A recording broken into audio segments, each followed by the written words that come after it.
Hello students, myself Mohammad Alam Ansari. तो आज है बच्चों पॉलिटेक्निक एंट्रेंस एग्जाम के प्रिपरेशन का डे 9 और आज हम पढ़ने वाले हैं साइंस। पिछले वीडियो लेक्चर में डे 8 में हमने साइंस में आपको मोशन के बारे में, पूरी कॉन्सेप्ट के बारे में आपको जानकारी दी थी। आज बच्चों कुछ कॉन्सेप्ट के साथ ट्रिक्स भी लेके आया हूँ और बहुत सारे न्यूमेरिकल प्रॉब्लम जो मोशन से रिलेटेड होंगे, मोशन अंडर ग्रेविटी से रिलेटेड होंगे, जो आपके पॉलिटेक्निक एंट्रेंस एग्जाम में पूछे जा सकते हैं। तो उम्मीद करता हूं कि आप पेपर और पेन लेके बैठ गए होंगे और चलिए शुरू करते हैं आज की क्लास। तो देखिए बच्चों, आज जो मैं बात करने वाला हूँ बहुत ही इंपॉर्टेंट बात है, वो बहुत अच्छे से समझ लीजिए। मैंने एक चार्ट के थ्रू पहले से बना के रखा है, तो इसको कैसे समझना है ये बात समझिए।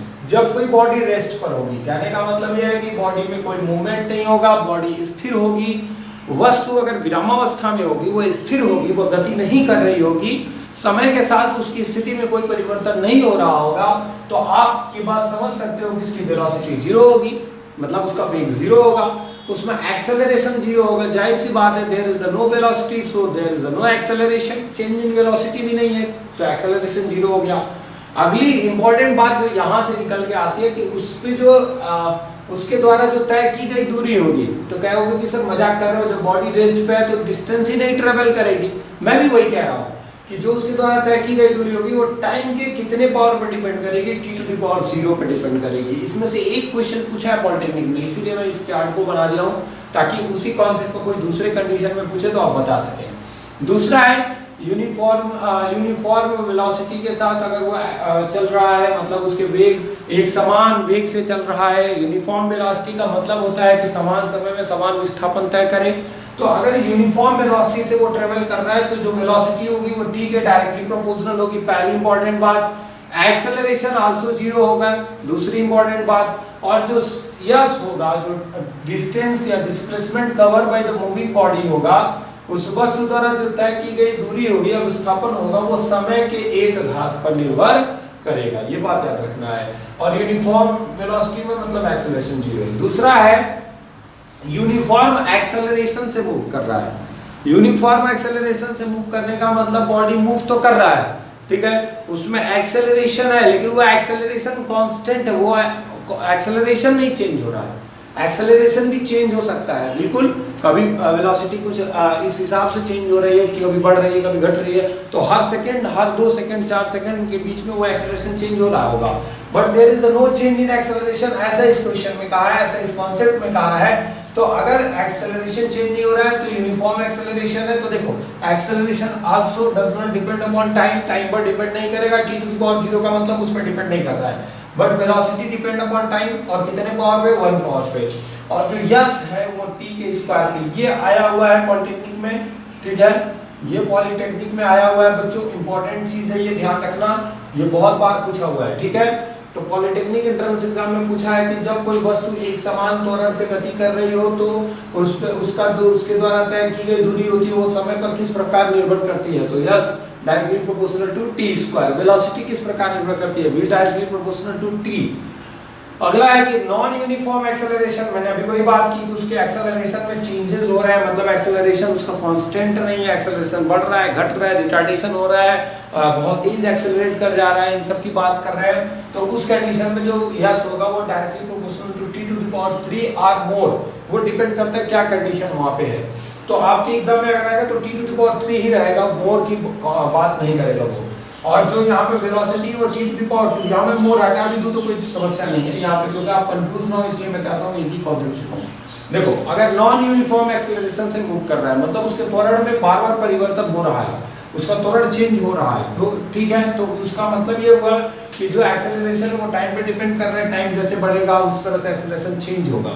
चेंज होने का मतलब कुछ भी हो सकता है, ठीक है। और यहाँ t⁻² मतलब वेलोसिटी t⁻2 पे डिपेंड कर रहा है, और यहाँ पे यस जो है वो डायरेक्टली प्रोपोर्शनल टू t⁻3 पे डिपेंड करेगा। तो ये बहुत इंपॉर्टेंट है। यहाँ कह देगा क्वेश्चन क्या बनाएगा कि जब कोई गतिमान वस्तु क्या है असमान त्वरण से गति करे तो उसके द्वारा तय किया गया विस्थापन या उसके द्वारा तय की गई दूरी समय पर किस प्रकार निर्भर करता है। 4 ऑप्शन दे देगा।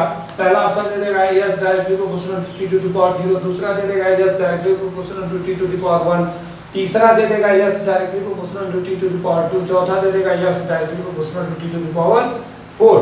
ठीक है, तो आप कौन सा आंसर सही करोगे बताओ? Yes, directly proportional, sorry t to the power 3, तो ये आंसर आपका क्या हो जाएगा?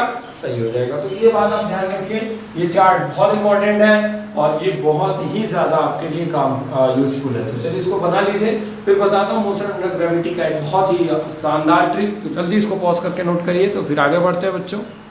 चलिए बच्चों, अब जो नए कॉन्सेप्ट की जो मैं बात कर रहा था, मोशन अंडर ग्रेविटी की बात कर रहा हूँ। ध्यान से सुनो मेरी बात को। मान लो कि कोई एक वस्तु है, ठीक है, उसको तुम छोड़ दे रहे हो किसी एच ऊंचाई से, या हाइट से आप उसे गिरा दे रहे हो, ठीक है, फ्री फॉल करा दे रहे हो, इसको कहते हैं फ्री फॉल। जब कोई वस्तु फ्री फॉल करेगा, मैंने पिछले लेक्चर में आपको बताया था कि जब किसी वस्तु को आप मुक्त रूप से छोड़ दोगे तो उस कंडीशन में u ऑलवेज 0 होगा। ये बात समझ में आ गई? अच्छा, अब ये बात बताइए कि आफ्टर 1 सेकेंड इसकी वेलोसिटी क्या होगी? कोई बता सकता है? आफ्टर 1 सेकेंड मतलब यहाँ पे t = 0 था, यहाँ t = अगर 1 सेकेंड बोलूँ मैं, ठीक है, तो यहाँ पे जो इसकी वेलोसिटी होगी वो होगी 9.8 मीटर पर सेकेंड। क्योंकि आपने ग्रेविटेशनल एक्सेलरेशन का डेफिनेशन ही यही पढ़ा था, मुक्त रूप से गिरते हुए किसी पिंड के गुरुत्वीय त्वरण में 1 सेकंड में होने वाली किसी पिंड के वेग में होने वाली 1 सेकंड में होने वाली वृद्धि ही उसका गुरुत्वीय त्वरण कहलाता है।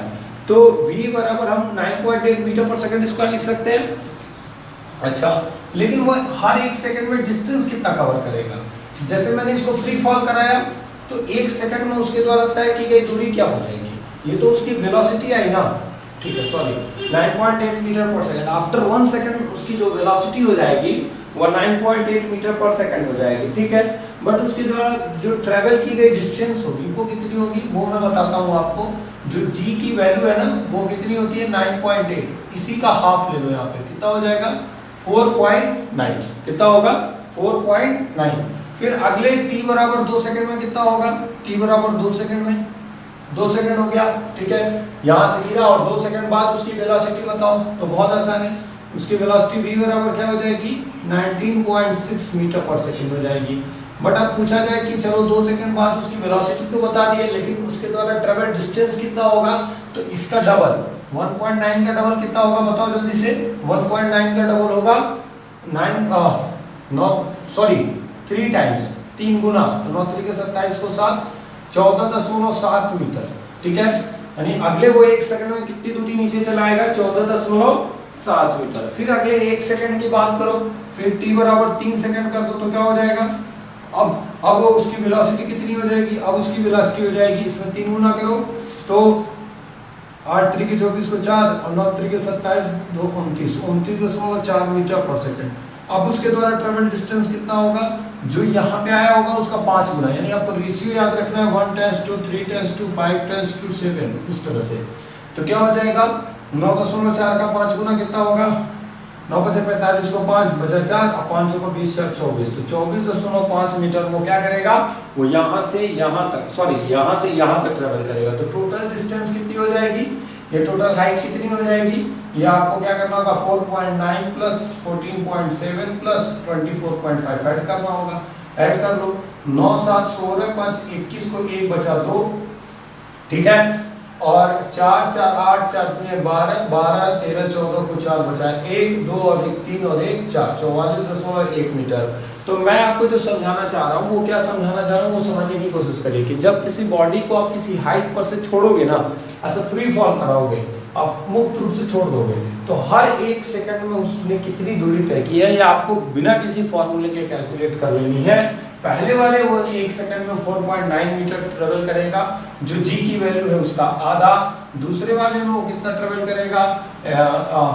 14.7 मीटर। या कोई जादू नहीं है यहाँ पे, ये भी वही चीज कर रहा हूँ। h बराबर ut plus half gt square पढ़ा है कि नहीं पढ़ा? बोलो बोलो ना भाई, नहीं बोलोगे? अब बोलोगे ही नहीं तो h इक्वल टू क्या हो जाएगा? इनिशियल वेलोसिटी 0, ये खत्म हो गया। हाफ g की वैल्यू 9.8 और t स्क्वायर यानी 1 का स्क्वायर 1, तो अब इसको डिवाइड करो तो कितना हो जाएगा? h equal to 4.9 metre. तो क्या परेशानी है यार? सिंपल सी बात है, नीचे आ रहा है तो g पॉजिटिव होगा, इसलिए फॉर्मूले में पॉजिटिव लिया है। तो एक कॉन्सेप्ट ही है, वो फॉर्मूले से ही आया है, बस आपको एक ट्रिक के रूप में आपको टीचर समझा दे रहा है। तो आप सोच रहे हो कि चलो भाई ऐसा कुछ होता है, ऐसा कुछ नहीं है, बस आपको याद रखना है। थोड़ा आपका समय बचाने के लिए मैंने ये काम किया है। देखिए बच्चों, मुझे मूर्ख बनाना नहीं आता है, ठीक है ना? तो जो मुझे कहना रहता है मैं साफ सुथरा कह देता हूँ। ये नहीं कि मैं आप कह दूं कि नहीं नहीं बहुत मेहनत से बहुत विधिवत ये ट्रिक मैंने तैयार किया, ऐसा कुछ नहीं किया यार, ठीक है। मैं भी जानता हूँ कि यहाँ पे यही फार्मूला लगेगा, इस फार्मूले के अकॉर्डिंग देख लो h इक्वल टू 4.9 मीटर आया है। हाँ ये जरूरी था बता देना कि ये कैसे आया है, बता दिया, बट अब ये जानो अब इसका तुम खुद कैलकुलेट करोगे तो वही आएगा, तो इसमें कोई परेशानी वाली बात नहीं है, ठीक है।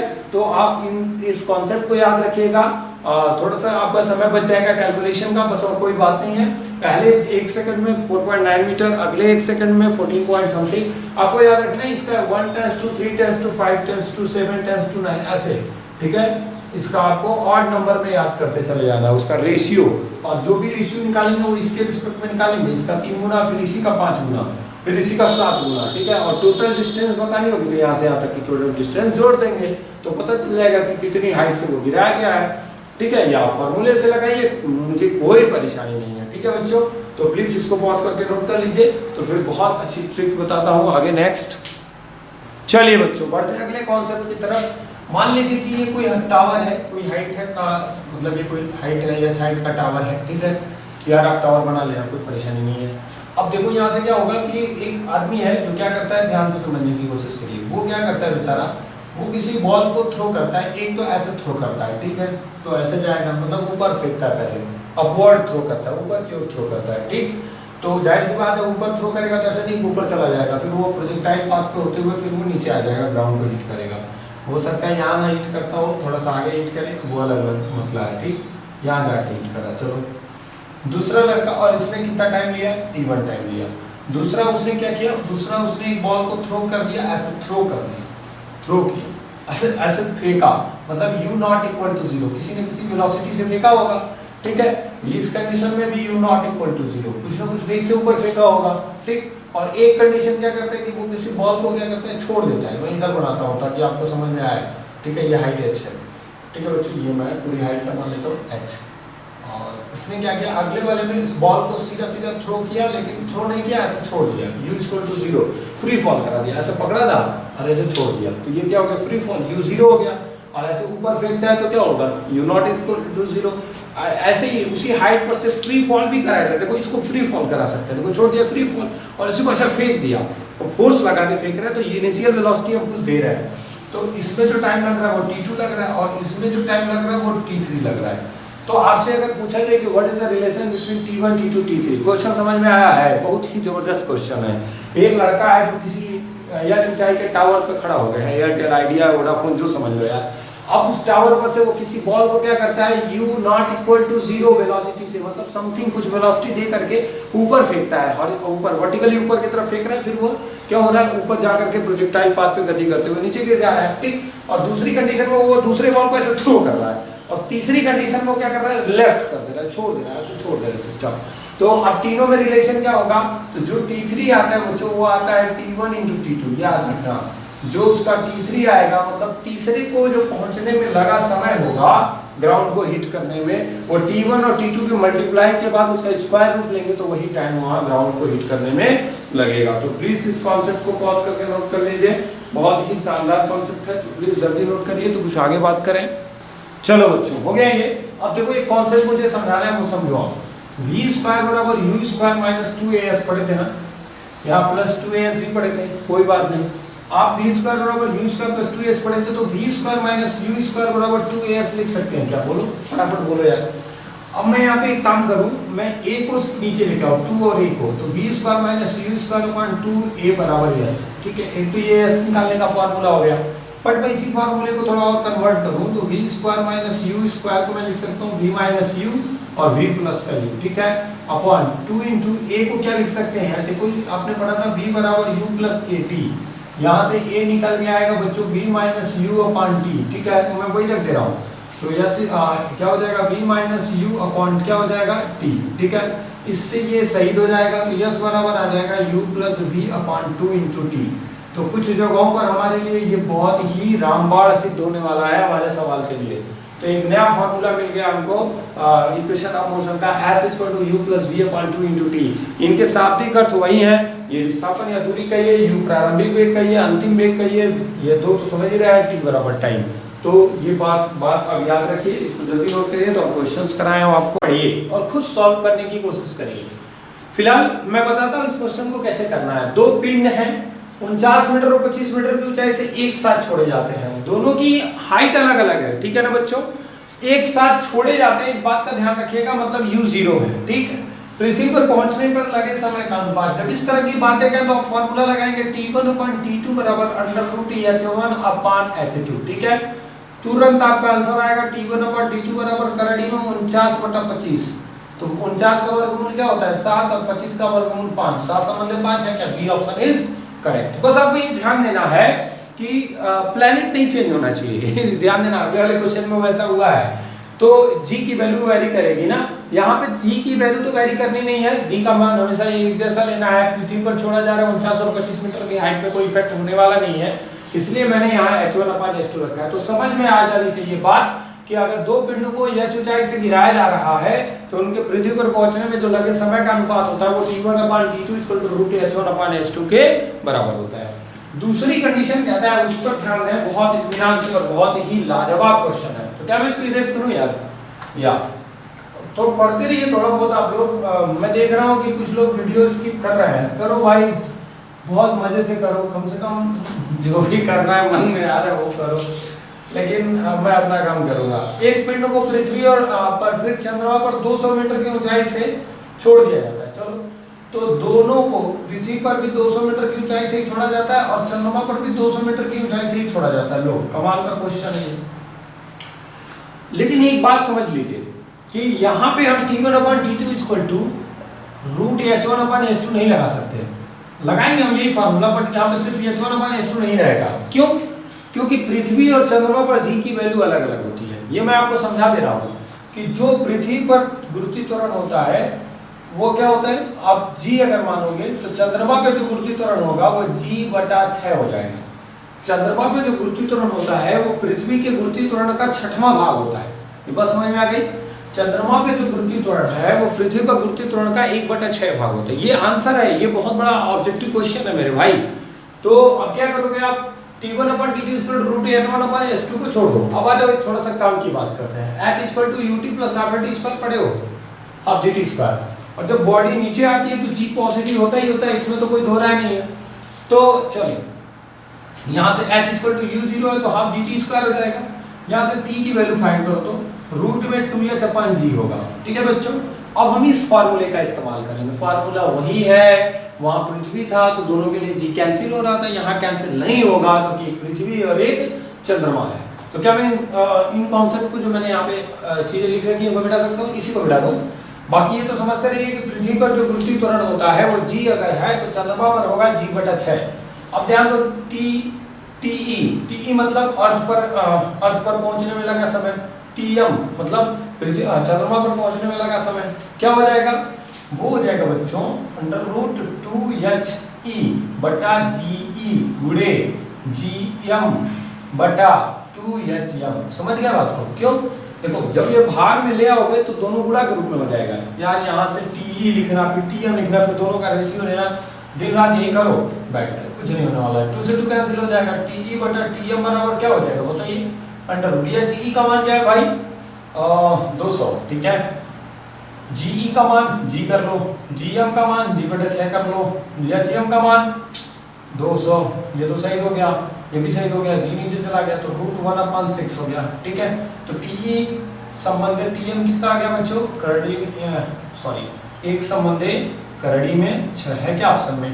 Yes, C option is correct. तो प्लीज इस क्वेश्चन को पॉज करके नोट करिए फटाफट, देख लीजिए बच्चों, कहीं कोई दिक्कत थोड़ा ध्यान से देखना क्या है यहाँ क्वेश्चन पे कि कह रहा है कि पिंड के पृथ्वी के तल व चंद्रमा के तल पर पहुंचने पर यहाँ पर मैं वेग का अनुपात पूछ ले रहा हूँ। वेग का अनुपात क्या होगा, इसको कैसे सॉल्व करेंगे? तो आप देखो ध्यान से, जो वेलोसिटी होती है वो डायरेक्टली प्रोपोर्शनल होती है √2gh होती है ना, क्योंकि u0 है। अब एक मजे की बात समझो, तो v directly proportional to √g है, क्योंकि h तो कांस्टेंट है, 200 मीटर की ऊंचाई पृथ्वी पर भी है, चंद्रमा पर भी है। तो अगर मैं VE/VM करता हूं तो क्या हो जाएगा GE/GM हो जाएगा ना।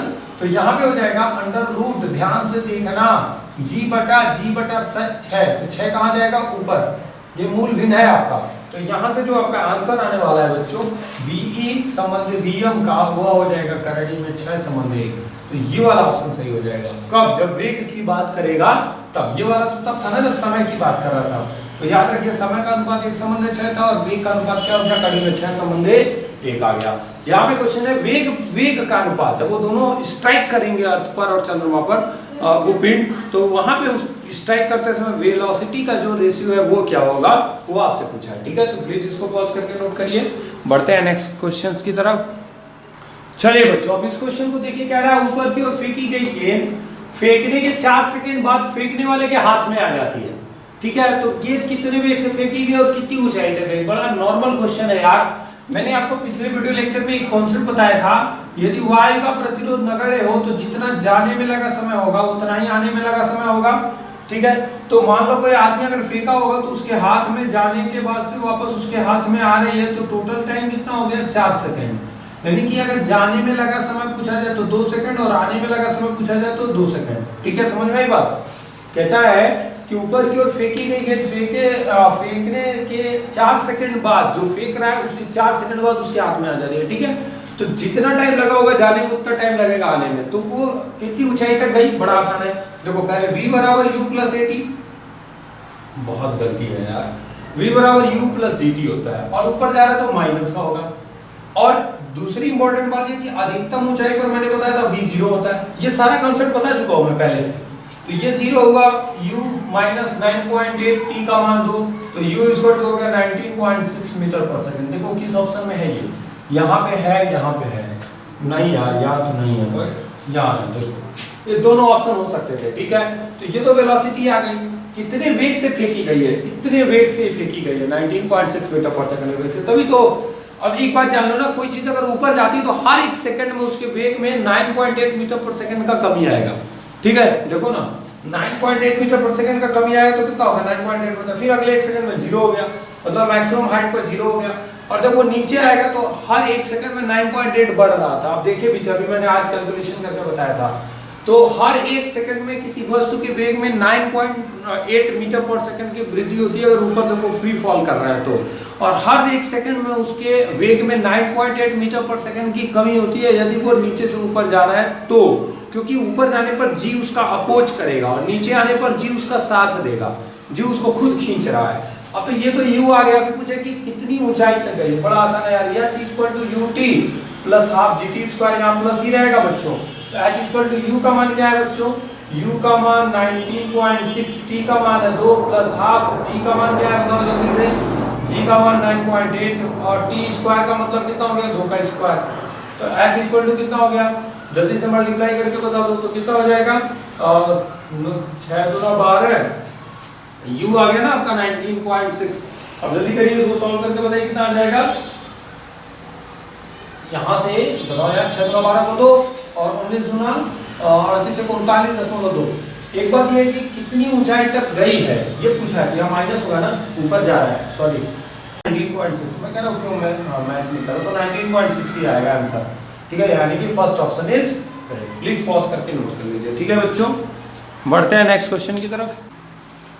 चलिए बच्चों, 2 नए क्वेश्चंस और मैंने बोर्ड पे लिख रखे हैं, उनको देखिए। एक इलेक्ट्रॉन है जो 5 × 10⁴ मीटर पर सेकंड के वेग से वैद्युत क्षेत्र में प्रवेश करने पर 1 × 10⁻15 मीटर पर सेकंड का त्वरण प्रारंभिक दिशा में अपनी गति की दिशा में प्राप्त करता है। तो पहली बात तो ये मैं समझाना चाहता हूँ कि इस क्वेश्चन में इलेक्ट्रॉन वैद्युत क्षेत्र देख करके दिमाग मत खराब करिएगा अपना कि ये यार मौसम में ये सब कहां से आ गए, ऐसी कोई बात नहीं है। ठीक है ना, तो अब चलो U दिया है आपको, यहाँ पे मैं सॉल्व करता हूँ, 5 × 10⁴ मीटर पर सेकंड। अच्छा, ये एक्सेलरेशन है 1 × 10⁻15 मीटर पर सेकंड, कोई बात नहीं।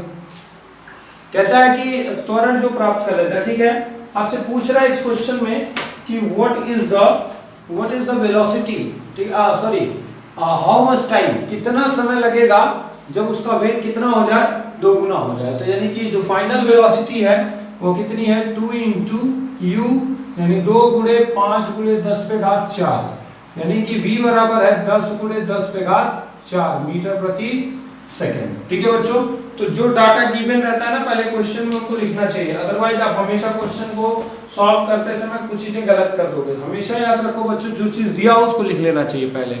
चलो बच्चों, अब ध्यान से एक चीज समझो, मेरी बात जो समझाने की कोशिश करना चाहता हूं मैं आपको, जो मैं ट्रिक आपको बताने वाला हूं वो कोई ट्रिक नहीं, वो कॉन्सेप्ट है, वो समझना क्या है आपको। देखिए मैंने कहा था कि इक्वेशन और मोशन में कौन सा इक्वेशन हम यूटिलाइज करेंगे, ये डिपेंड करता है कि what is given and what is asking, क्या दिया और क्या पूछ रहा है। तो यहाँ पे दिया है सर u, यहाँ पे दिया है a, यहाँ पे दिया है v, तो आपसे पूछ रहा है t, तो कौन सा इक्वेशन ऐसा है जो u v a t में रिलेशन बताता है, तो वो इक्वेशन है v बराबर u प्लस का at। अब यहाँ से आप t बराबर क्या लिख सकते हैं, v minus u upon a लिख सकते हैं। v की वैल्यू क्या है 10 into 10 to the power 4, u की वैल्यू क्या है 5 इंटू 10 टू द पावर 4, और a की वैल्यू क्या है 1 इंटू 10 टू द पावर 15। तो बस काम खत्म हो गया। यहाँ देखो 10 में से 5 जाएगा तो 5 आएगा, और 10 पे का 4 रहेगा, ठीक है, ठीक। और ये देखो 10 पे 15 ऊपर देगा तो माइनस 15 होगा, घटा लो, तो 5 गुणे 10 पे का माइनस 11 मीटर सॉरी सेकेंड, तो ये आंसर होगा। है क्या ऑप्शन में? Yes, option C is correct. तो बच्चों कौन सा इक्वेशन यूज करेंगे ये आपको समझना होगा, what is given and what is asking से क्या क्या दिया है ये आप तुरंत राइट डाउन कर लीजिए, और क्या पूछ रहा है ये आप देख लीजिए, बस रिलेशन रखिए आपका आंसर आ जाएगा। ये क्वेश्चन हो गया। चलिए मिटा सकता हूं पहला वाला, हो गया बच्चों। दूसरा क्वेश्चन जो है बहुत ही शानदार क्वेश्चन है, यहां मैं एक ट्रिक सिखाऊंगा जो आपको इस तरह के क्वेश्चन करने में मदद देगा। दो गेंद है 1 किलोग्राम और 2 किलोग्राम की, 1 किलोग्राम 2 किलोग्राम की, ऊपर की ओर एक साथ उछाली जाती है, यानी 2 किलोग्राम वाली गेंद और 1 किलोग्राम वाली गेंद दोनों एक साथ ऊपर फेंकी जाती है, ठीक है। इनकी जो वेलोसिटी है वो कैसे दी हुई है, पहले वाले की 6 मीटर पर सेकंड से और दूसरे वाले को 8 मीटर पर सेकंड से। कोई मजबूत आदमी लग रहा है इसको फेंक रहा ऊपर, तो उनके द्वारा प्राप्त ऊंचाइयों का अनुपात पूछ रहा है कि मतलब ये कितनी ऊंचाई तक जाएगा और ये कितनी ऊंचाई तक जाएगा, ये बता दो भैया। तो देखो बच्चों इसका एक ट्रिक ये है कि अगर u1 व u2 वेग से फेंकी जाए, ठीक है, यानी कि इन दोनों में एक रिलेशन हो जाएगा, u1 संबंध u2 वेग से फेंकी गई है, तो इनमें जो ऊंचाइयों का अनुपात आएगा वो u1 स्क्वायर संबंध u2 स्क्वायर हो जाएगा। क्या समझे मेरी बात? फिर से सुनो। कहता है कि अगर दो गेंदों को एक साथ उछाल रहा है, मास से कोई मतलब नहीं है, उसका मास क्या है सेम है, डिफर कर रहा है, डजंट मैटर, और एक साथ उछाली जाती है, तो उनके प्रारंभिक वेग का अनुपात या प्रारंभिक वेग जो दिया हुआ है, जैसे u1 और u2 आपको पता है, तो हाइट का जब रेशियो पूछेगा h1 square upon h2 square, तो आपको आंसर सीधा सीधा याद रखना है u1 square upon u2 square से। तो व्हाट इज u1 जल्दी बताओ, इसको तो मैं इरेज कर ही सकता हूं यार, ये तो आंसर हो चुका है ना। व्हाट इज u1 जल्दी बताओ भाई, तो h1 अपॉन h2 क्या हो जाएगा, u1 का मान कितना है फटाक से बताइए, u1 का मान है 6, तो 6 का स्क्वायर, u2 का मान कितना है 8, 8 का स्क्वायर, ये 36 अपॉन 64, तो क्या हो जाएगा 4 9 36 और 16 चौको 64, 9 अपॉन 16, तो 9 upon 16 is the answer of this particular question. बस आपको याद रखना है कि u1 और u2 वेग से अगर ऊपर की तरफ उछाली गई है तो प्राप्त ऊंचाई का जो अनुपात होगा वो u1 square tense to u2 square होगा, या h1 upon h2 equal to u1 square upon u2 square होगा। ये भी कॉन्सेप्ट से ही आया है, बस आपको याद रखना है, जल्दी से हल हो जाएगा। प्लीज पॉज करके नोट कर लीजिए। चलो बच्चों अगला क्वेश्चन देखिए। मैं कह रहा हूं आपसे ना कि मैं हमेशा जितने भी क्वेश्चन कराऊंगा सभी एक दूसरे से डिफर होंगे, maximum questions, maximum type of questions कराऊंगा, और डिफरेंट वैरायटीज के क्वेश्चंस करा दूंगा, जिससे आप एग्जाम में बहुत ही क्लियर तरीके से, बहुत ही अच्छे तरीके से आप कर सको, ठीक है। तो चलो शुरू करते हैं नया क्वेश्चन। एक गोली 100 मीटर पर सेकंड की रफ्तार से गति कर रही है, देखो कि बुलेट है जो 100 मीटर पर सेकंड की रफ्तार से गति कर रही है, this is the velocity of bullet. वो जा रही है किसी दीवार में, दीवार मान लो इतनी मोटी सी दीवार है, और इस दीवार में धंस जा रही है, धंस करके क्या हो जा रही है, रुक जा रही है, ठीक है। और ये जो दीवार में उसके द्वारा चली गई दूरी है ना वो 10 सेंटीमीटर है। ध्यान से मेरी बात सुन लीजिए, 10 मीटर पर सेकंड की रफ्तार से गति करती हुई कोई गोली, ठीक है, दीवार की तरफ मारी जाती है, गोली चलाई जाती है, ठीक है, और वो दीवार में 10 सेंटीमीटर चल के रुक जाती है, ठीक है। ये बात आप समझिए कि मतलब अब इस पे मत ध्यान देना कि नहीं सर अब ये वाली डिस्टेंस क्या किया, खा गए क्या, ऐसा कुछ नहीं है यार। मैं बात कर रहा हूँ कि मतलब बुलेट गई और दीवार में 10 सेंटीमीटर 10 के रुक गई, तो उसका रिटार्डेशन, उसका बंधन क्या होगा, ठीक है। तो मैं इसको बताता हूँ, अब सॉल्व करते हैं इसको। तो देखो क्या है कि जो उसकी वेलोसिटी है, इनिशियल वेलोसिटी वो है 100 मीटर पर सेकंड, और जब वो रुक जाएगी तो यू वी 0 हो जाएगा। ठीक है, कितना दूरी चलता है 10 सेंटीमीटर। ये आफत है यार, ये मीटर है और ये सेंटीमीटर हो ही नहीं सकता, तो ये क्या हो जाएगा 10/100 मीटर, तो यानी कि 0.1 मीटर ऐसा कुछ होगा। ठीक है, अब आपसे पूछ रहा है कि रिटार्डेशन ए बताओ, ए कैसे फाइंड करोगे। अब सोचो कि इनके बीच में रिलेशन क्या होता है, यू वी एस ए के बीच रिलेशन पढ़ा है तुमने, यस पढ़ा है, v square equal to u square plus 2as। ठीक है, और रिटार्डेशन हो रहा है तो यहाँ माइनस होना ही होना है, कंफर्म है।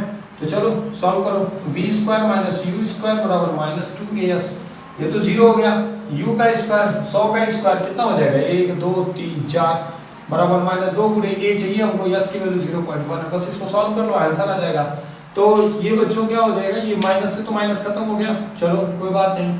तो ये 1000 था ना, सॉरी 10000 था ना, उसमें एक जीरो और बढ़ जाएगा, वो कैसे, इसको 1/10 लिखेंगे, 10 से गुणा होगा, इतना हो जाएगा बराबर 2 × a, 2 × 2 2 5 × 10, ये कितना हो गया a बराबर 5 1 2 3 4 0 मीटर प्रति सेकंड स्क्वायर। किलोमीटर में चेंज करेंगे तो क्या हो जाएगा, 1 किलोमीटर बराबर 1000 मीटर होता है ना, 1 किलोमीटर बराबर 1000 मीटर होता है, तो क्या हो जाएगा 50 किलोमीटर, यहाँ हो जाएगा 50 किलोमीटर पर सेकंड स्क्वायर है क्या ऑप्शन में, yes option B is correct. ठीक है, प्लीज इसको पॉज करके नोट करिए। चलिए बच्चों, 3 नए क्वेश्चन और मैंने लिखे हैं। देखिए तीनों क्वेश्चन एक दूसरे से डिफर हैं, मैंने बार बार कहा आपसे कि मैं हमेशा आपको डिफर क्वेश्चन बताऊंगा, तो प्लीज आप लास्ट तक बनने दीजिए, आपको बहुत अच्छे अच्छे क्वेश्चन मिलेंगे। विद्यार्थी अपने घर से पहले 1 किलोमीटर पूरब की ओर, तो चलो बच्चों जब भी इस तरह की बात करें तो डायरेक्शन बनाना ही जरूरी है, नॉर्थ साउथ, गलत है ना, नॉर्थ साउथ ईस्ट वेस्ट। ठीक है, इधर था पूरब, इधर था पश्चिम, इधर था उत्तर, और इधर क्या था बच्चों, सॉरी इधर उत्तर और इधर क्या था दक्षिण। ठीक है, तो कहता है कि अपने घर से पहले 1 किलोमीटर किधर जा रहा है, पूरब की ओर। ठीक है, तो ले चलो इसको 1 किलोमीटर पूरब की ओर किधर जाएगा, चलो यहाँ से यहाँ 1 किलोमीटर गया, मान लो ये 1 किलोमीटर हो गया, यहाँ पे पॉइंट, कोई पॉइंट बना लो। ठीक है, फिर 3 किलोमीटर दक्षिण की ओर जाता है, लो थोड़ा सा इसको बड़ा बना देते हैं, 3 किलोमीटर मान लेते हैं कि 3 किलोमीटर हो गया, यहाँ लेके चले आओ, चलो ये हो गया 3 किलोमीटर। ठीक है बच्चों, फिर कहते हैं और अंत में 4 किलोमीटर पश्चिम की ओर, तो यहीं से चलेगा 4 किलोमीटर, ये हो गया टोटल 4 किलोमीटर। तो कहता है कि अपने विद्यालय पहुंच जाता है, लोग यहाँ पे उसका एक सुंदर सा बढ़िया सा विद्यालय है बेचारे का, मंदिर टाइप का, भाई स्कूल एक मंदिर है, पहुंच गया। कहता है उसके विद्यालय के घर से सीधी दूरी, यहाँ से चला था ये उसका घर था, ये डिस्टेंस आपसे पूछ रहा है, क्या करोगे यार, कितना आसान सवाल है ये, मतलब कुछ नहीं है इसमें। 3 किलोमीटर ये है तो ये भी तो 3 किलोमीटर होगा। ठीक है, और ये पूरा 4 किलोमीटर है, तो ये 1 किलोमीटर है तो ये भी 1 किलोमीटर होगा, तो ये भी 3 किलोमीटर होगा, तो ये वाली डिस्टेंस क्या होगी, तो मैं अगर यहाँ पे एक राइट एंगल ट्रायंगल बना दूं, ये 3 है और ये 3 है, तो ये कितना होगा, 3 कड़ी में 2, अरे यार इसका वर्ग और उसका वर्गमूल, तो 3 कड़ी में 2 किलोमीटर, बस काम खत्म। समझ लो यार, बहुत आसान था, उसमें कुछ करना नहीं था, डायरेक्शन को अगर आप समझ गए तो अच्छे से समझ जाओगे। 1 किलोमीटर पूरब की ओर, लो 1 किलोमीटर पूरब चला, फिर 3 किलोमीटर दक्षिण की ओर, फिर 3 किलोमीटर दक्षिण चला, यार दक्षिण इधर है ना, नीचे की ओर जाएगा ना, फिर 4 किलोमीटर पश्चिम की ओर, 4 किलोमीटर पश्चिम गया, फिर वो अपने यहाँ पहुंच गया विद्यालय, और अपने यहाँ से घर से चला था बेचारा, यहाँ पे इसका घर है, और इस घर से इस विद्यालय की सीधी दूरी पूछा है, दोनों को मिला दो, ये लाइन जो मिलाओगे तो ये राइट एंगल ट्रायंगल बनाएगा एक ठो, बस ये 3 है, 3 कड़ी में 2 हो जाएगा। प्लीज इसको पॉज करके नोट करिए, बेटा दो, यस। चल अब इसको रिवाइज करते हैं। अब अगला क्वेश्चन है जो इसी पर बेस्ड है। ठीक है, बस यहाँ पे 2 ही डायरेक्शन है, एक गाय 100 मीटर पूरब की ओर, लो ये हो गया तुम्हारा पूरब, ये हो गया तुम्हारा पश्चिम, और ये हो गया तुम्हारा दक्षिण, और ये हो गया तुम्हारा उत्तर। ठीक है, एक गाय 100 मीटर पूरब की दिशा में, लो भैया 100 मीटर यहाँ हो गया, ये 100 मीटर पूरब की दिशा में। ठीक है, चलने के बाद 50 मीटर उत्तर पूरब की ओर दिशा में चलती है, लो कौन बताएगा उत्तर पूरब दिशा क्या होगा। यहाँ से चलने के बाद वो 50 मीटर उत्तर पूरब दिशा में चलती है, तो आपको बताना है कि इसका परिणामी विस्थापन क्या होगा। तो क्या होगा, चलो अब 50 मीटर उत्तर पूरब क्या होगा, उत्तर पूरब ये हो गया, ये 50 मीटर हो गया, तो कह रहा है कि परिणामी विस्थापन बताओ। तो चलो ठीक है भाई, यहाँ इनिशियल है, ये फाइनल पोजीशन हो गई मान लो, तो ये जो एंगल बनेगा ये 45 बनेगा, तो परिणामी विस्थापन कैसे निकालेंगे, वेक्टर वाले चैप्टर में पढ़ाया था, R1 square plus R2 square plus 2 R1 R2 cos 45 कर दो बस आंसर आ जाएगा। R1 की वैल्यू कितनी है 100 का स्क्वायर प्लस 50 का स्क्वायर प्लस 2 गुणे 100 गुणे 50 गुणे cos 45 का मान 1/2 में दो, तो कितना हो जाएगा बच्चों, ये हो जाएगा 10,000 और ये हो जाएगा 2500 और प्लस देखो ध्यान से ये बच्चों हो जाएगा 10 दूना 20 20 25 100 1000 हो जाएगा ना। 1000 कड़ी में 2/2 समझ गए, हर का परमीकरण लिख लिया 50 कड़ी में 2। जब इसको आप सॉल्व करोगे तो 138 मीटर के लगभग आएगा, है क्या ऑप्शन में, आप सॉल्व कर लीजिएगा बच्चों, ठीक है। तो आपको बस ये चेक करना था कि वो कितने उत्तर पूर्व दिशा में कर रहा है। मैंने आपको पिछले लेक्चर में बताया था कि उत्तर पूर्व का मतलब होता है कि जो एंगल बनेगा वो एक्स अक्ष की धनात्मक दिशा से वो 45 डिग्री का बनेगा, बस काम खत्म। आपने एंगल 45 लिया, आपका आंसर आ गया। हो गया बच्चों, अगले क्वेश्चन की तरफ बढ़े। चलिए अगला जो क्वेश्चन है वो अपने आप में बहुत ही शानदार क्वेश्चन है। इस पर मैंने आपको पिछले वीडियो लेक्चर में बताया था कि क्या फॉर्मूला यूज करेंगे ऐसे क्वेश्चंस के लिए। कहते हैं कि एक तो कार है जो ए से बी पर जाती है, ठीक है, 20 किलोमीटर प्रति घंटे की रफ्तार से, फिर बी से ए पर आती है 30 किलोमीटर प्रति घंटे की रफ्तार से। तो अगर कोई कार समान दूरी को क्या करे, अलग अलग वेग से तय करे, तो उसके लिए जो उसकी औसत चाल आती है वो क्या आती है बताइए। सबको याद है, मैंने बताया था भाई, औसत चाल क्या आती है 2v1 v2 अपान v1 प्लस v2। तो 2 गुणे 20 गुणे 30 बटा 30 20 50, तो कितना हो जाएगा बच्चों, 3 दूना 6 दूना 12, 1200 बटे 50, तो ये 0 गया, 5 दूना 10 और 5 को 20, 24 किलोमीटर प्रति घंटा है क्या ऑप्शन में, यस 24 किलोमीटर प्रति घंटा है। तो सबको ये याद रखना था कि समान दूरी को अगर अलग अलग वेग से वो तय करता है तो उसके लिए हम जो औसत चाल का फॉर्मूला लगाते हैं 2v1 v2 अपान v1 प्लस v2। इसको भी पॉज करके नोट करिए, तो फिर अगला क्वेश्चन बताओ। चलो बेटा अभी कॉन्सेप्ट सिखाने आया हूँ, थोड़ा सा समझ लो यार, क्योंकि बहुत अजीब सा लग रहा है मुझे, ऐसा लग रहा है कि मैं वो बताऊंगा नहीं तो बहुत दिक्कत हो जाएगा। मान लो कोई गाड़ी है ए से बी तक वो जाती है, 40 किलोमीटर की दूरी तय करती है 20 किलोमीटर प्रति घंटे की रफ्तार से, ठीक है। फिर बी से सी तक जाती है, ठीक है, वो 60 किलोमीटर की दूरी तय करती है 4 घंटे में, ठीक है। फिर उसके बाद सी से ई तक जब जाती है, डी तक जाती है, तो वो 20 किलोमीटर की दूरी तय करती है और वो 60 किलोमीटर प्रति घंटे की रफ्तार से, ठीक है। तो अब पूछता है कि इसकी औसत चाल बताओ। तो यार ये क्वेश्चन बहुत अजीब सा लग रहा है, नहीं। औसत चाल बराबर होता है कुल दूरी बटा कुल समय। कुल दूरी आपको पता है, देखिए बिल्कुल यहाँ पे जो दूरी है वो 40 किलोमीटर है, ठीक है, और वो किस रफ्तार से तय की गई है, ये उसकी रफ्तार है, वो स्पीड है 40 किलोमीटर। ए से बी तक कितनी दूरी है 40 किलोमीटर। तो औसत चाल के लिए जो चाहिए वो पहले लिखो, औसत चाल बराबर होता है कुल दूरी बटा समय। तो यहाँ 40 किलोमीटर की दूरी उसने 20 किलोमीटर प्रति घंटे की रफ्तार से तय की है, कोई बात नहीं। फिर 60 किलोमीटर की दूरी वो 4 घंटे में तय करता है, तो फिर यहाँ से यहाँ तक की दूरी कितनी आ गई 60।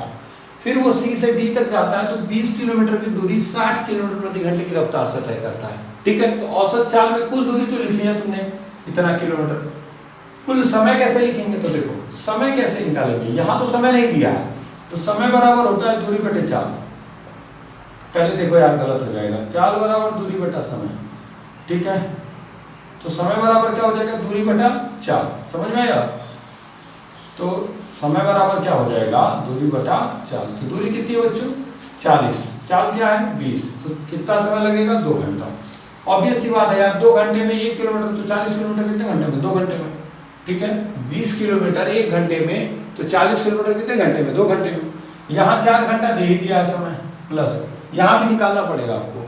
20 किलोमीटर की दूरी 60 किलोमीटर प्रति घंटे की रफ्तार से चल रहा है, यानी 1/3 घंटा। कैसे, तो अभी मैंने बताया समय बराबर दूरी बटा चाल, तो दूरी बटा 60 मतलब 1/3, यहाँ 1/3 कर दो, बस इसी को सॉल्व करो आंसर आ जाएगा 120, ठीक है। ये घंटे में 120 बटा क्या हो जाएगा 4 2 6, 6 त्रिके 18 19/3, ठीक है। ये ऊपर चला जाएगा, तो 12 36 360 बटा 19 किलोमीटर प्रति घंटा इसकी एवरेज स्पीड आ जाएगी, ठीक है। देख लीजिए इसको कैसे किया, 3 दूना 6, 4 3 12, 12 6 18, 19/3, 3 ऊपर चला जाएगा, तो 360 बटा 19 किलोमीटर प्रति घंटा इस गाड़ी की एवरेज स्पीड होगी। तो कभी कभी ऐसे भी क्वेश्चन देता है जहाँ पे आपको डाटा ऐसे घुमा के देगा कि आपको सारे कॉन्सेप्ट याद करने होंगे और लगाने होंगे। बच्चों हमेशा क्वेश्चंस में ये ढूंढता है एग्जामिनर कि आपसे एक क्वेश्चन से कई बातें वो जान सके, ठीक है, तो इसलिए हर चीज़ों को ध्यान दीजिए। प्लीज इसको पॉज करके नोट करिए। तो नेक्स्ट क्वेश्चन को बताऊं आपको। चलिए बच्चों अगले क्वेश्चन की तरफ बढ़ते हैं। एक पिंड स्थिर अवस्था से, बहुत आसान है, देखो u0 कर दो तुरंत। जैसे क्वेश्चन कहता है ना, सॉल्व करने का यही तरीका है, समय बचाने का यही तरीका है कि जैसे ही क्वेश्चन पढ़ो जो डाटा दिया उसको लिखते जाओ। u0 एक समान त्वरण से चलना प्रारंभ करता है, ठीक है, a कांस्टेंट है। यदि पहले 2 सेकंड में s1 दूरी, 2 सेकंड में कितनी दूरी चल रहा है बताइए जल्दी से, 2 सेकंड में s1 दूरी, फिर अगले 2 सेकंड में मतलब शुरुआत से 4 सेकंड में s2 दूरी तय करें, तो बताइए कि इनमें कौन सा रिलेशन सही है। चलो भाई कोई बात नहीं, तो पहले s1 निकालो, ut प्लस हाफ है t स्क्वायर लगाओगे, ये तो खत्म, तो s1 बराबर हाफ, a को ये रहने दो, t स्क्वायर की जगह क्या हो जाएगा 2 का स्क्वायर, तो कितना हो जाएगा 2 दूना 4, यानी कि हाफ, सॉरी 2a, लिख लीजिए बच्चों, 2 दूना 4 हो जाएगा ना यहाँ पे, या यहाँ कर दे रहा हूँ हाफ a 2 का स्क्वायर, तो 2 का स्क्वायर यहाँ 4 हो गया, तो 2 से 4 कटेगा तो 2 है, s1 बराबर 2 है। फिर कहते हैं अगले 2 सेकंड में, तो हम निकालेंगे पुनः 4 सेकंड में, 4 सेकंड में चली गई दूरी, चली गई दूरी, तो क्या हो जाएगी, पहले 2 सेकंड में चली गई दूरी और अगले 2 सेकंड में चली गई दूरी, दोनों जोड़ के 4 सेकंड हो रहा है, तो s1 प्लस s2 बराबर क्या हो जाएगा, ut तो 0 है, हाफ a वही रहेगा, t का मतलब 4 का स्क्वायर, तो अब क्या हो जाएगा, s1 का मान शायद 2a है, प्लस s2 बराबर यहाँ पे क्या हो जाएगा 4 तो 16 यानी 8a, ठीक है, ऐसा होगा ना। देखो s1 का मान हम रख लिया 2a, तो s2 बराबर कितना आ गया 6a, ठीक है। अब यहाँ पे 6a को क्या लिख सकते हो, s2 बराबर, s1 और s2 के बीच रिलेशन चाहिए ना, तो 6 को लिख सकते हैं 3 × 2a, और 2a की जगह s1, तो s2 बराबर क्या हो गया 3s1, बस आंसर आ गया, s2 बराबर 3s1। देखिए कुछ करना नहीं था, बस इंपॉर्टेंट बात ये थी कि पहले 2 सेकंड में s1 दूरी तय करता है और अगले 2 सेकंड, तो अगले 2 सेकंड की जब बात कर रहे हो तो आप शुरुआत से तो 4 सेकंड हो गया ना, तो शुरुआत से 4 सेकंड में चली गई दूरी कितनी हो गई, पहले 2 सेकंड में चली गई दूरी और अगले 2 सेकंड में चली गई दूरी, दोनों का योग के बराबर आएगा ना, इसीलिए मैं यहाँ s1 प्लस s2 लिखा हूँ, क्योंकि 4 सेकंड समय लेंगे शुरुआत से, तो यहाँ पे s1 प्लस s2 बराबर निकालेंगे। s2 का मान रखिए, यहाँ मान भी नहीं रखेंगे तब भी आप कर सकते थे, ये मान रखे हैं तो s2 का मान आया, दोनों को भाग दे दीजिए तब भी आप अनुपात निकाल लेंगे, या 6 को तोड़ दीजिए 3 × 2 है, तो फिर यहाँ पे जो 2 है वहाँ s1 रख दिया, आपका आंसर आ गया। ये पॉलिटेक्निक में पूछा हुआ क्वेश्चन है, तो प्लीज इसको पॉज करके नोट करिए।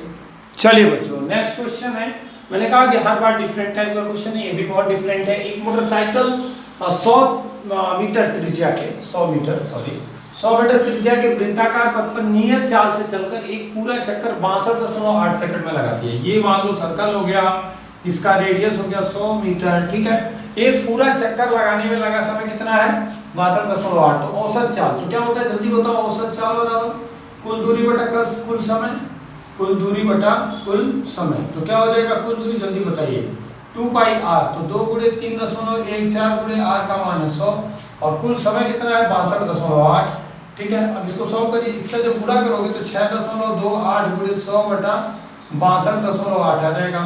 जब इसे आप कैंसिल करोगे ना बच्चों ध्यान दीजिए, यहाँ 1 अंक पे 10 और यहाँ 2 अंक पे, तो इसको कैंसिल करोगे तो नीचे 10 बचेगा, 10 से 100 काटेगा तो कितना आ जाएगा 10 मीटर प्रति सेकंड, तो कुल इसकी औसत चाल हो गई 10 मीटर पर सेकंड। अच्छा, और पूछा है औसत वेग, तो ये बताओ बच्चों औसत वेग कैसे निकालते हैं, एवरेज वेलोसिटी कैसे निकालते हैं, total distance, total displacement upon total time, तो एक चक्कर लगाएगा तो टोटल डिस्प्लेसमेंट 0 हो जाएगा और टाइम कितना भी लगे कि टाइम 62.8 से भाग दोगे तो वही आएगा, तो औसत वेग क्या हो जाएगा 0, तो क्या हो जाएगा इसका आंसर कौन सा सही होगा बताओ, जिसमें 10 मीटर पर सेकंड पहले लिखा हो, क्योंकि औसत चाल पहले पूछा है, तो 10 मीटर पर सेकंड यहाँ पहले लिखा है और बाद में 0 लिखा है। देखो औसत चाल क्या होता है, कुल दूरी बटा कुल समय, तो वृत्ताकार पथ पे चली गई दूरी 2πr होती है, पिछले वीडियो लेक्चर में हमने बताया था आपको, तो और पूरा विस्थापन क्या हो जाएगा 0, तो औसत वेग जब पूछेगा तो वहां पे विस्थापन बटा कुल विस्थापन बटा समय लेंगे तो विस्थापन 0 है, इसलिए वहां पे औसत वेग क्या हो जाएगा 0 हो जाएगा। पॉज करके नोट करिए। चलिए बच्चों अगले क्वेश्चन की तरफ बढ़ते हैं। ये 2007 के पॉलिटेक्निक एंट्रेंस एग्जाम में आया हुआ क्वेश्चन है, बड़ा भयंकर क्वेश्चन है, ऐसा सोच रहे होंगे बच्चे पढ़ करके क्वेश्चन को। 2 स्टेशन के बीच एक गाड़ी की गति पहले से एक समान रूप से बढ़ती है, फिर उसके बाद वो स्थिर हो जाती है, फिर चलती है, अंतिम चरण में फिर घटती है, तो लिए गए समय का अनुपात जो 1:6:1 हो तो अधिकतम गति 32 किलोमीटर प्रति घंटा हो तो संपूर्ण यात्रा की औसत चाल क्या बवाल है। कोई बवाल नहीं यार, क्वेश्चन देखते हैं, बहुत आसान है। दो स्टेशन के बीच में जो समय का अनुपात है वो हमारे लिए काफी काम की चीज है। 1 संबंध 6 संबंध टी 1, तो मान लो कि समय का अनुपात गुणांक टी हो तो वो हो जाएगा टी संबंध 6 टी संबंध टी, हो जाएगा कि नहीं हो जाएगा। मैं सॉल्यूशन कर रहा हूँ क्वेश्चन का, ध्यान से देखना। तो मान लो कि वो जब पहले गति कर रही है तो पहले विरामावस्था में रही होगी, तो t समय में चली गई दूरी कितनी हो जाएगी, s1 बराबर हाफ ए टी स्क्वायर, क्योंकि ut तो 0 हो गया, खत्म हो गया, हाफ t1 स्क्वायर हो जाएगा। दूसरे वाले में चली गई दूरी कितनी होगी। अच्छा, अब दूसरे वाले में बड़ी मजेदार चीज है कि उसके बाद जो उसका रेशियो वो 6 दे रहा है, ठीक है, मतलब एक समान रूप से बढ़ती है फिर स्थिर गति से चलती है और अंतिम चरण में एक समान रूप से घटती है। तो चलो यहाँ पे जो यहाँ पे चली गई दूरी s2 होगी, तो दूरी बराबर क्या होगा, चाल गुणे समय। क्यों ऐसा होगा, क्योंकि यहाँ पे जो इसकी स्पीड होगी ना वो कितनी हो जाएगी, देखो v बराबर u plus A T, you तो अभी भी 0 होगी, जाहिर सी बात है, तो यहाँ पे जो इसकी वेलोसिटी होगी वो 80 होगी और समय जो है वहां पे 60 है, तो कितना आ जाएगा, s2 बराबर 680 स्क्वायर, ठीक है। और लास्ट वाले में फिर कह रहा है कि समान रूप से घट रही है, तो यहाँ s3 बराबर हाफ ए टी स्क्वायर आ जाएगा, यहाँ पे t का जगह t ही है। अब चलो, क्योंकि यहाँ एक्सेलरेट कर रही है तो यहाँ पे क्या ले लिया, s2 बराबर 80 इंटू 60। अब क्या हो जाएगा, तो संपूर्ण यात्रा की औसत चाल, औसत चाल क्या होता है, कुल दूरी बटा कुल समय। कुल दूरी कितनी होगी, half A T square plus 680 square plus half A T square upon कुल समय कितना होगा, 6 या t प्लस 6t प्लस का t, ठीक है। अब चलो सॉल्व करो तो फटाफट जल्दी से बताओ कितना आ जाएगा।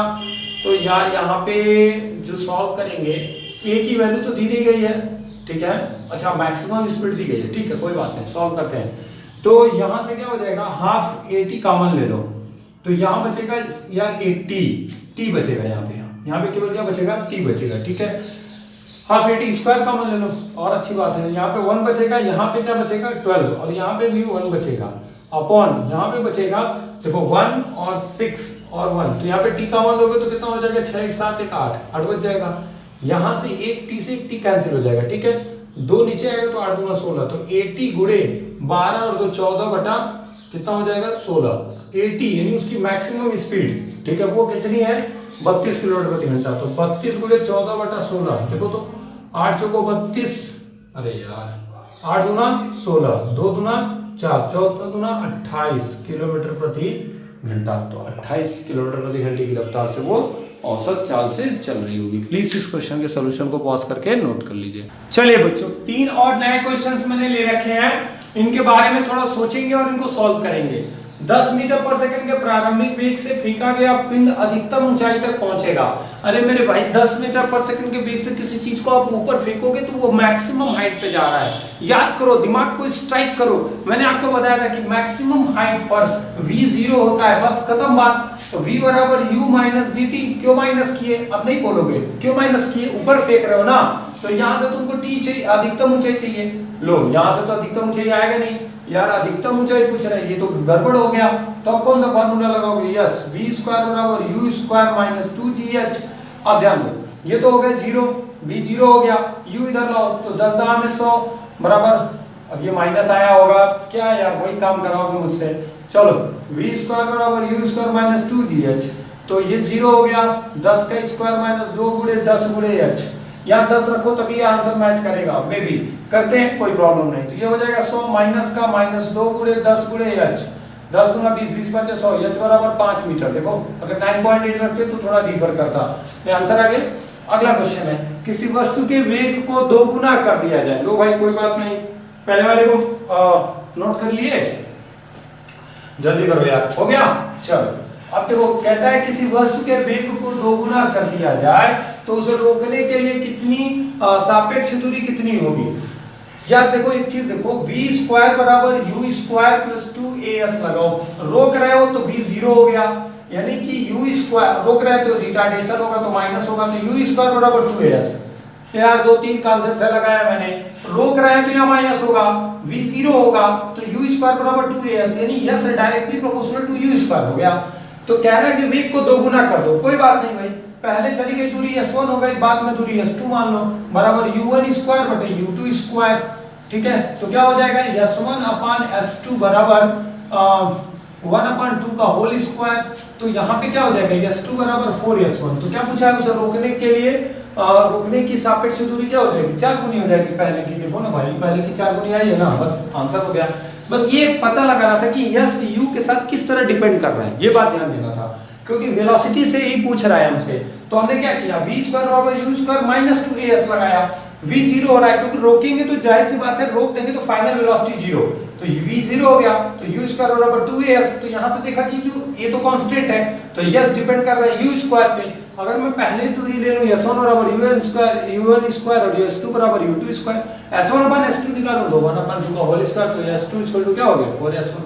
अच्छा बच्चों, एक पिंड 100 मीटर पर सेकंड के वेग से, चलो अगले क्वेश्चन को सॉल्व कर लेते हैं। बड़ा इंटरेस्टिंग क्वेश्चन ये भी है, कुछ नहीं है यार, मैं जितना बढ़ा दिया हूं ना इतना कर लो। पॉलिटेक्निक एकदम यूं हो जाएगा, इसका चुटकियों में इसके आंसर हो जाएंगे। कह रहा है 100 मीटर पर सेकंड के वेग से ऊपर की ओर फेंका जाता है, तो ऊपर फेंक रहा है तो u बराबर 100 मीटर पर सेकंड दिया हुआ है। अच्छा, तो कहता है कि वो गति प्रारंभ करने वाले बिंदु पर लौटने का समय, यानी जाने का समय धन आने का समय, दोनों चाहिए तुमको, कोई बात नहीं। तो v जीरो हो जाएगा मैक्सिमम हाइट पे, तो पता है तुमको, तो तुमने पढ़ा है कि u स्क्वायर बराबर 2gh, पढ़ा है ना।